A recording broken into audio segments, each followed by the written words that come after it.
मैं बचपन में अपने पिताजी के साथ गोरखनाथ मठ में रहता था।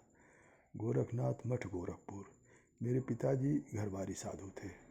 उस समय महंत जी महाराज का मैनेजमेंट ऐसा था कि वो मठ में जितने भी लोग रहते थे, जितने भी साधक साधु रहते थे, कर्मचारी भी थे, वो भी साधक साधु थे, पुजारी थे। यानी सबको पूजा करना पड़ता था, सबको साधना करना पड़ता था। और साधना पूजा तो सुबह शाम वाली बात हो गई। उसके बाद दिन में जो जिस योग्य था, हर व्यक्ति को उन्होंने उसके योग्यता के अनुसार कार्य दिया था, ताकि उससे उसके जीवन का समय का सदुपयोग हो और उससे वो आय हो और आय से मठ का और मठ के संपत्ति का विकास हो। तो मेरे पिताजी जब आए थे मठ में, तो उनको पहले, चूँकि वो बचपन में मेरे पिताजी के पिता यानी मेरे दादाजी मर गए थे उनके 15 वर्ष की उम्र में। तो मेरे पिताजी को कुछ नहीं सूझा, तो वो जीवन यापन के लिए भजन कीर्तन गाना, वो गाना गाते थे। तो जहाँ भी जिस भी तरह का गाना होता था उसमें जाते गाते, तो उनको लोग पहले जो है मदद के तौर पर करने लगे, फिर उनको जो है वह मेहनताना के रूप में देने लगे। जैसे शादी विवाह में भी गाने जाते थे, भजन कीर्तन में भी गाने जाते थे, तो थोड़ा मजदूरी के रूप में उनको मिला। तो संयोग ऐसा पड़ा कि गोरखनाथ मठ के महाराज जी, महंत जी महाराज उस समय दिव्यनाथ जी महाराज थे। तो उन्होंने जो है वो जो हमारा गांव है, वो वहाँ मठ का वो था, स्थान था, वहाँ मठ की जमींदारी थी। तो उससे सब लोग जुड़े थे हमारे गांव के। हमारा गांव चौक माफी है। ये चौक माफी गोरखपुर के उत्तर पीपीगंज है, और पीपीगंज से पश्चिम लगभग 7 किलोमीटर पड़ता है। बहुत अच्छा गांव है। तो वो मेरे गांव के लोग यहाँ गोरखनाथ मठ से जुड़े थे। तो मेरे गांव के बाबा जी थे एक, तो वो पहले मठ में रहते थे। उनका वो मठ का अकाउंट का काम देखते थे। तो वो बहुत बूढ़े हो गए, तो उन्होंने मेरे पिताजी को बुलाया। तो दो मठ में बुलाया, तो महंत जी महाराज से बताया कि ये लड़का गुणी है, ये गाना भी गाता है, भजन कीर्तन भी कर देगा, और भी जो है वह लिखने पढ़ने का भी काम कर देगा। तो महंत जी ने जो है वो उनको बुलाया। तो पहले तो मेरे पिताजी भजन कीर्तन करते थे, लेकिन भजन कीर्तन दिन भर तो होता नहीं, सुबह शाम होता था। दिन भर कैसे उनका उपयोग किया जाए, तो उनको जो है वह काम दिए। वो जो मेरे गांव के जो बाबा जी थे, वो मथुरा पांडे जी थे। वो मेरे लिए तो वो भगवान ही कहेंगे, मेरे लिए भगवान थे। तो वो उन्होंने अपना काम मेरे पिताजी को सिखाया, और वो मेरे पिताजी को वो मंदिर के, मठ के जो ज़मीन जायदाद थी, उसके जो कोर्ट कचहरी भी होता रहता है, जमींदारी जिसकी होती है, मठ मंदिर की हो चाहे जैसे भी हो, जमींदार की कुछ न कुछ मुकदमेबाजी होती। तो मुकदमे का काम मेरे पिताजी को दिया गया, और मेरे पिताजी इतना अच्छा काम किए कि फिर मेरे पिताजी को लोग मैनेजर साहब कहने लगे। और मुख्तार, मेरे पिताजी का 2 पदवी था, मैनेजर और मुख्तार साहब। तो अब उस समय मैं इसका मतलब नहीं समझता था, मैनेजर और मुख्तार का क्या मतलब होता है। बाद में जब मैं बड़ा हुआ तो समझ में आया मैनेजर और मुख्तार क्या होते हैं। मैं पिताजी के साथ मुहिम मठ में रह के पढ़ता था। तो मेरे पिताजी जो थे वो तो गुरुकुल की पढ़ाई से पढ़े थे, थोड़ी पढ़ाई पढ़े थे, और वो पूजा पाठ की ही पढ़ाई उनकी थी। वो ये अंग्रेजी पढ़ाई तो जानते नहीं थे, और मेरी उम्र का कोई मठ में और था नहीं कि मैं उसके साथ रहूं, अकेले में था। तो और मैं पढ़ाई बहुत करता था, लेकिन ये मेरी समझ में नहीं आता था। तो मैं हाई स्कूल 1962-63 में हाई स्कूल में फेल हो गया। 2 विषय में फेल हुआ, गणित और हिंदी में। तो मैं सोचने लगा कि आखिर मैं पढ़ाई तो करता हूँ, जब समझ में नहीं आता तो मैं क्या करूँ, मेरी बुद्धि ही कमज़ोर है। तो उस समय एक लड़का आया था गोरखनाथ मठ में, वो महंत जी महाराज जो छोटे महंत जी महाराज थे उनका शिष्य बनने के लिए। उसको शायद नाम याद नहीं है, पीके चौधरी शायद नाम था, चौधरी जी। उसकी एक विशेषता मुझे है कि वो उसका हाथ बड़ा लंबा था, घुटने के नीचे तक उसका हाथ था। वही वो एकदम गोरा नहीं था बल्कि लाल गेहुआ रंग का था वो। तो वो मुझको पढ़ते देखता था तो उसको बहुत आश्चर्य होता था, कहता था तुम बहुत पढ़ते हो। तो मैंने कहा मैं पढ़ता तो हूँ लेकिन मुझे याद नहीं होता। कहा ऐसे कैसे हो सकता है, तुम पढ़ोगे याद नहीं होगा। लेकिन वो तो जो किताब एक बार देख लेता था पूरी किताब उसको याद हो जाती, एक बार में याद हो जाती थी। भगवान का दिया हुआ उसको गुण था, वो सबको नहीं मिल सकता है। वो तो हम उसके गुण को नमस्कार करते हैं। तो फिर वो कहाँ चला गया ये मुझे पता नहीं। तो मैं जब हाई स्कूल में 62-63 में फेल हो गया तो मैंने सोचा कि अब क्या करें, कितनी पढ़ाई करें, और ये गणित मेरी समझ में नहीं आता और हिंदी में बिल्कुल मेरी रुचि नहीं है। फिलहाल मैंने सोचा कि ठीक है, मेरे भाई की किताब थी, मैंने सोचा कि मैं अब कक्षा 1 से शुरू करूँगा। तो मैं जो है वो 1 2 3 से शुरू किया, एकदम 0 से शुरू किया। और पहले 1 धन 1 बराबर 2, 2 धन 2 बराबर 4, 4 धन 4 बराबर 8, इस तरह से पहले जोड़ घटाना गुणा भाग प्राइमरी का मैंने शुरू किया। तो वो प्राइमरी यानी कक्षा 5 तक प्राइमरी होता था उस ज़माने में। तो मैं प्राइमरी की पढ़ाई पढ़ा और वो पढ़ाई लगभग मेरी एक महीने में प्राइमरी की पढ़ाई पूरी हो गई गणित की। तो और जो पढ़ा वो मुझे सब आने लगा और मैं इस तरह से मैं प्रयास करता रहा, पढ़ता रहा।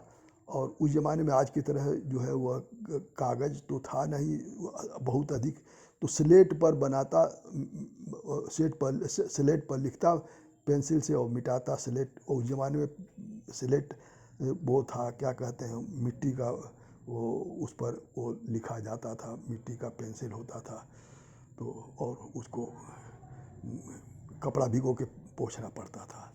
तो मैं भिगो कर कपड़ा रखा रहता था और जो है उसको स्लेट पर मैं लिखता मिटाता और इस तरह से जो है वो मैं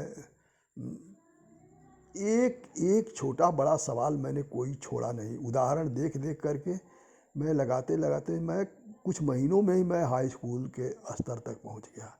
हाई स्कूल के स्तर पर जाने पर मेरा एक सवाल लंगड़ी भिंड था, वही फंस गया। वो मेरी समझ में नहीं आया। तो मैं गांव पर गया था, तो गांव पर मेरे जो है एक शेषनाथ पांडे थे, वो एमए पास थे और हम लोगों से काफ़ी पहले ही जो है वो हाई स्कूल और एमए पास कर चुके थे। तो मैं उनके घर गया और कहा कि भैया मुझे जो है ये सवाल नहीं आ रहा, मुझको बता दीजिए।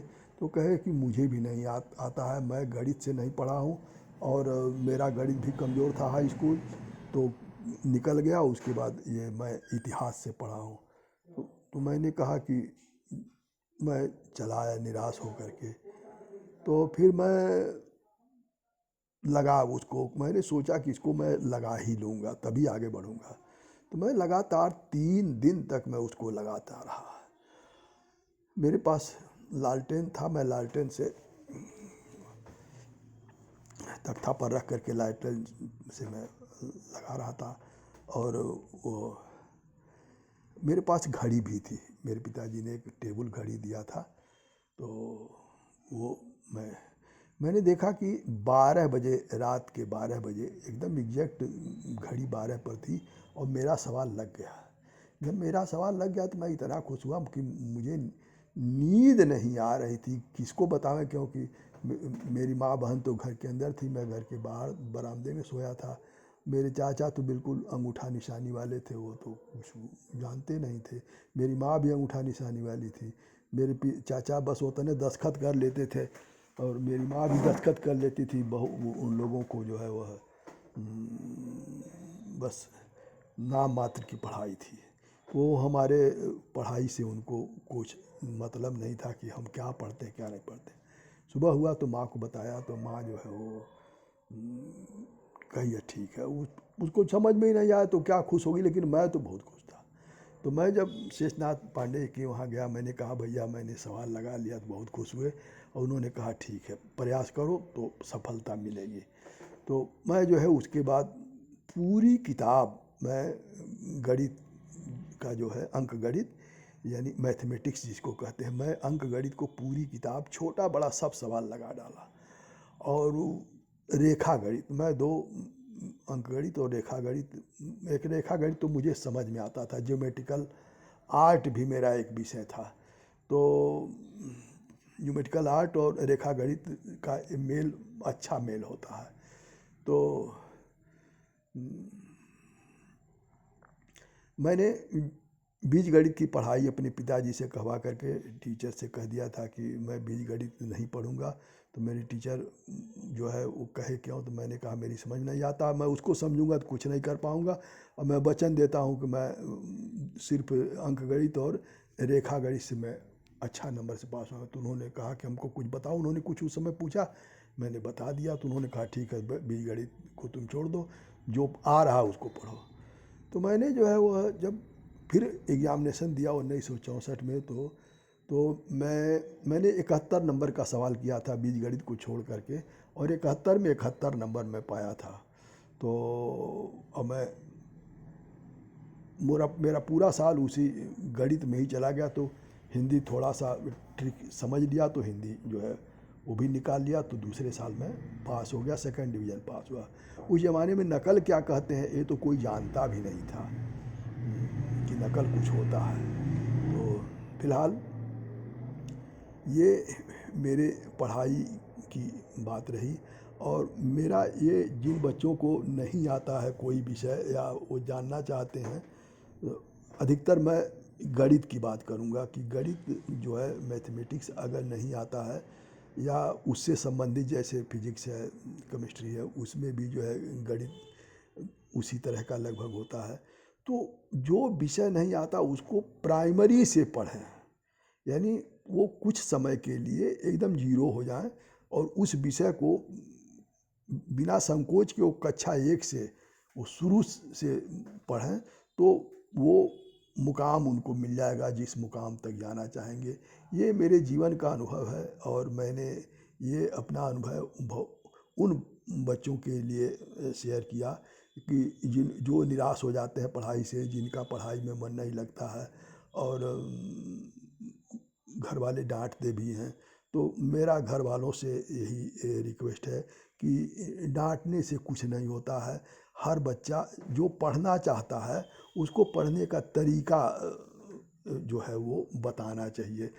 तो मैं जो ये बता रहा हूँ ये आजकल तो समय ही नहीं मिलता, क्योंकि सब्जेक्ट इस तरह का हो गया है कि जो चालाक लोग हैं वही लोग इसमें सक्सेस हो पा रहे हैं। जो चालाक नहीं हैं, जो आज की पढ़ाई के अनुसार पढ़ रहे हैं, वो जीवन में पिछड़ जा रहे हैं, और जो लोग ट्रिक से पढ़ रहे हैं वो आगे निकल जा रहे हैं।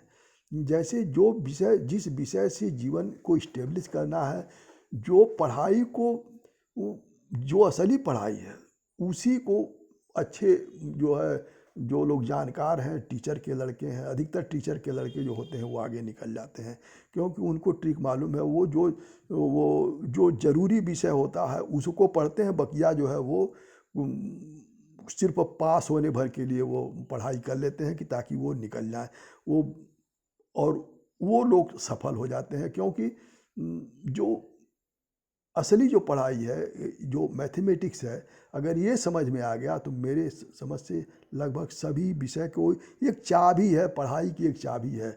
अगर वो ताले में लग गई तो सब कुछ खुल जाएगा।